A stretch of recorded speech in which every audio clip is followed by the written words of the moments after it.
Did you know that there are hidden messages all throughout the Bible? When I found this one, my mind was blown. It's found in Genesis chapter 5. Now, most of us Christians, we skip these types of chapters because it's what's called a genealogy. Basically a list of ancestors and descendants. This person gave birth to this person, gave birth to this person, gave birth to this person. Seems boring, so we skip it. But the hidden message in Genesis chapter 5 is pretty unbelievable. This chapter covers the generations from Adam to Noah. Now, here's what we need to understand. The Old Testament was written in Hebrew, so these names that are listed, these names have Hebrew meanings attached to them. So let's look at what the names mean. First we have Adam, which means man. Then we have Seth, that means appointed. We have Enosh, which means mortal.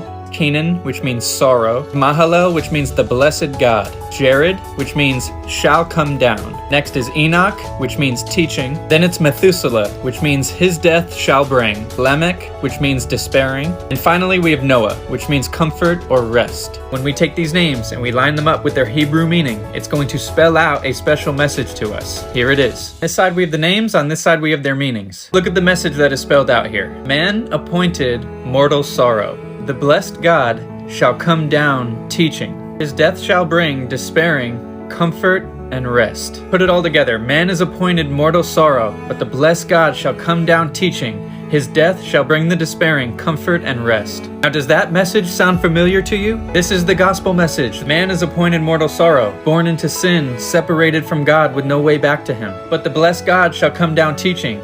God himself comes into his creation in the person of Jesus Christ to teach us the way back to him. His death shall bring the despairing comfort and rest. The death and resurrection on the cross removes our sin and separation. Through his death, he creates the way back to the Father for us. We become one with God, receive his Spirit, and have comfort and rest. Not just in this world, we have eternal comfort and rest. This is the good news that we're called to go into the world and teach. Jesus calls us in the Great Commission to go into the world and share this message. And here we have the message spelled out in a genealogy all the way back from the beginning. You can't make this up. You gotta get yourself in this word. We have an amazing God.